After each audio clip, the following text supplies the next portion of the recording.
are two issues involved. First, I should admit to you that this is not a subject that I feel to be an expert on, and Alessandra kindly forced me to rethink deeply about the implications of examining the early movement of women in Palestine. There are two issues that will come out from this discussion that is of interest to you, at least to me also. First is we are examining social formations, movements, and figures from the early century in a country which was part of a larger unit. So Palestine was not a separate social context in terms of women's work from Syria, Lebanon, and even Anatolia, the rest of the Ottoman Empire.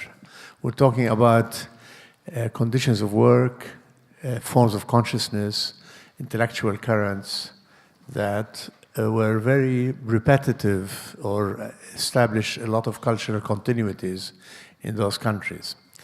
And the second point is what is feminism in terms of the movements, figures, and ideas that emerge in this period? Can we talk about independent women's autonomous organizational forms, or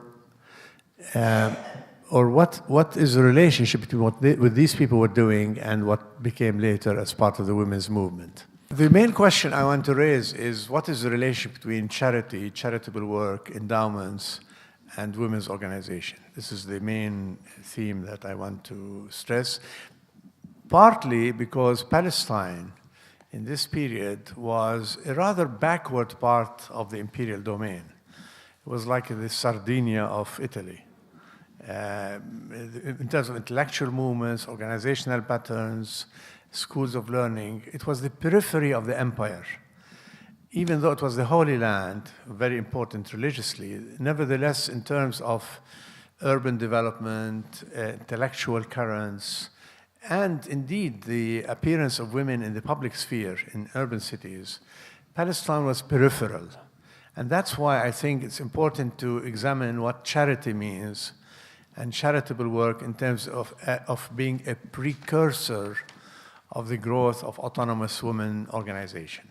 From the 16th century and even before for Egypt and Syria, certainly for Egypt, we have a tradition of aristocratic women's involvement in public endowment and in charity. And the greatest example of this is the work of Roxelina, who was the Sultana, the wife of Suleiman the Magnificent, who made major endowments in the city of Jerusalem for what is known in Turkish is takiya, which means, I think in English they call them soup kitchens or kitchens for the poor, and in public baths for women. So she set a tradition which later was carried over by lesser aristocratic women, focusing on the status and condition of women in the Holy Land.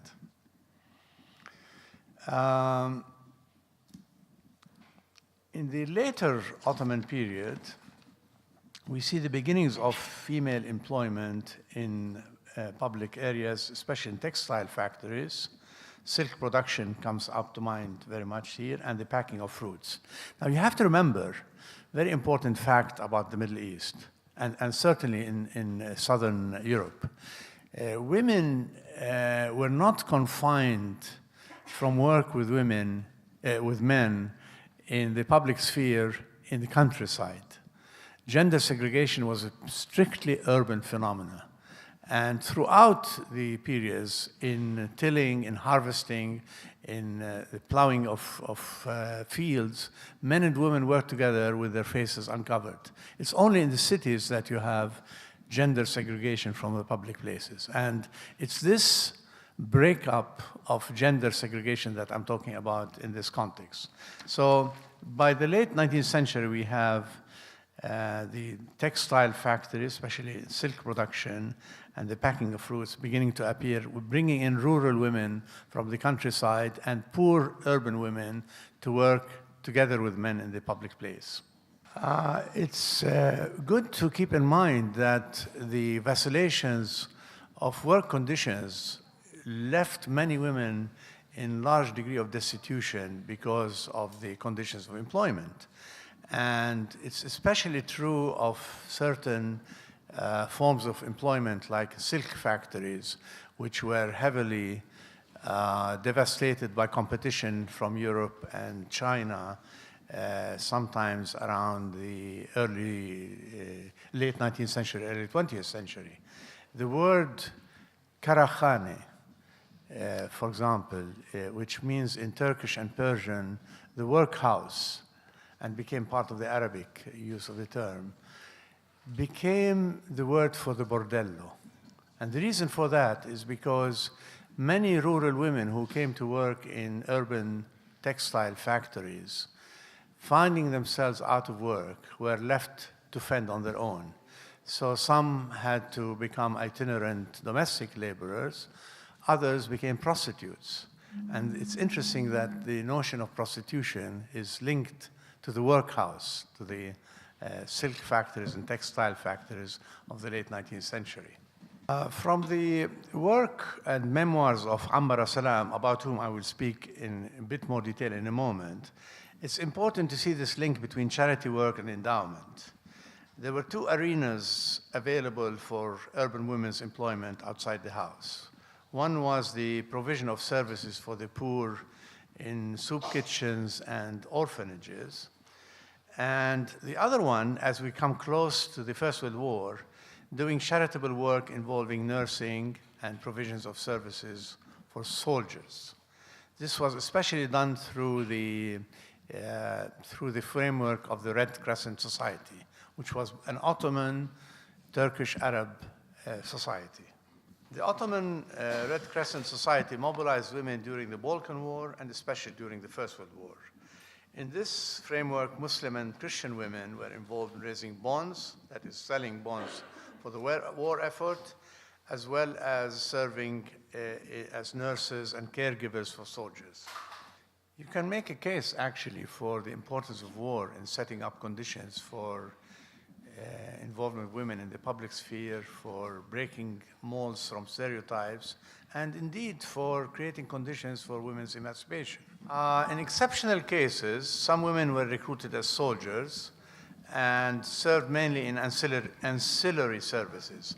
We have a great example of this of Khalida Adib, the famous Turkish writer who was a corporal in the Ottoman army. She fought in the Eastern Front, but later she became inspector of education in public schools in Syria and Lebanon between 1915 and 1917. So now I will discuss with you the work of three pioneering women who worked mostly in the First World War period and after. These are Ambara Salam, Kulthum Aoude, and Adel Azra. I know the title that Alessandra sent you has different women in it, but I changed my mind about priorities. Ambara is a Lebanese woman in today's terms. I mean, in the period we're talking about, it was all part of Greater Syria. Palestine and Lebanon were provinces in Bilad al-Sham or Syria. So Ambara was both Palestinian and Lebanese in current terms. She comes from a family of great parliamentary and administrative members of the Salam family in Beirut. She had established herself in a literary career.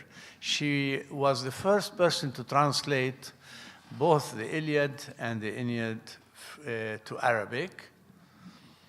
And she was the first Syrian woman, and I'm using Syrian in those terms, to publicly remove the veil in 1927. She led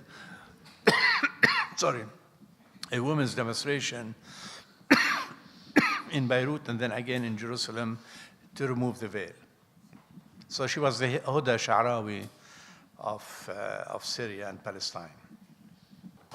This is Ambara in the middle of the picture. Do you know who the man to the right is? Qui nella fotografia al centro c'è Anbara e chiede chi è l'uomo alla sua destra. There's a prize for those who guess. Chi vince avrà un premio.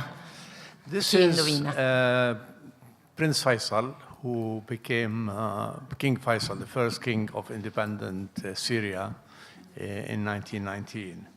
Ambara was active in a family that was involved in Ottoman emancipatory politics and later in Arab nationalist politics. Her fiancé, Abdel Ghani al-Araisi, very famous militant, was hanged by Jamal Pasha in Beirut in 1915, which was a very traumatic experience for her.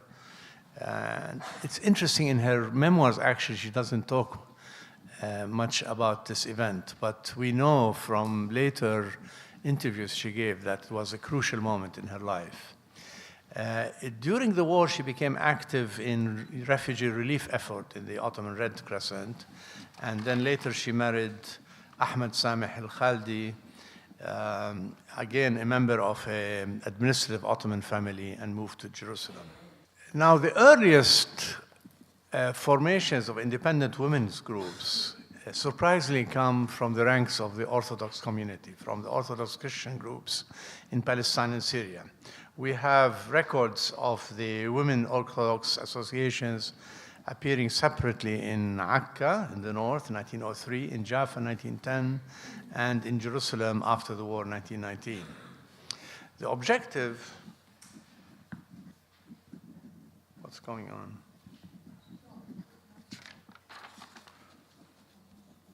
The objective of these groups was to provide provisions for the poor, first within the Orthodox community and then later in the community at large, and educational opportunities for Christian and Muslim girls.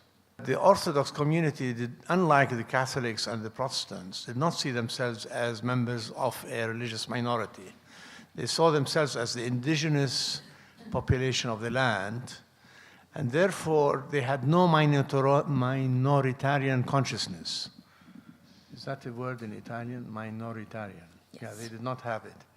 So, feeling that they were indigenous, they were very active in Ottoman reform, that is, in the struggle to create a secular citizenship within the Ottoman Empire, multinational, multi-ethnic, and they were active in the literary renaissance of the 19th century, known as the Nahda.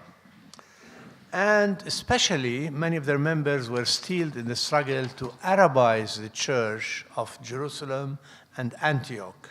And by Arabize, I mean removing it from the hands of the Hellenic Greek ecclesiastical hierarchy. This process of struggle against the Greeks or the Greek hierarchy galvanized the community, men and women, to seek a separatist Arab identity, and certainly a radical involvement in reconstruction of Arab education and control over the community's endowment, which is very substantial. According to some figures, which I'm not absolutely sure, the Orthodox community of Palestine until the 1950s controlled 1/3 of the total land area of Palestine. You can imagine, much richer than the Vatican, if you can imagine, in terms of real estate. So at stake was a very huge number of real estate that this community struggled to, much more than Islamic endowments, for sure, in the country. One important figure in this movement was a rather unknown figure, surprisingly, Kulthum Aude, who was born in 1882 in Nazareth. And she, like the other two I'm going to talk about, was a member of the Orthodox community, studied in the Orthodox seminary in Beit Jala. And we thank the KGB for her biography, because after Gorbachev fell, the KGB has kept a huge file about her after she moved to Russia. And because of that, we have a great biography of this woman that otherwise would not have been available. I'm going to quote to you from her diary. a very moving piece about her coming to consciousness. She says, "My arrival to this world was met with tears, for everyone know how Arabs like ourselves feel when we are told about the birth of a female, especially if this unfortunate girl happens to be the fifth of her sisters, and the family has not been blessed by a boy. Such feelings of hatred accompanied me since an early age. I do not recall my father ever being compassionate with me. The thing that increased my parents' hatred to me was the fact that they thought that I was ugly. This is why I grew up to avoid talking, evading meeting people, and focusing only on my education." I think people understand this, no? No. It's just ambiance. Serve la traduzione?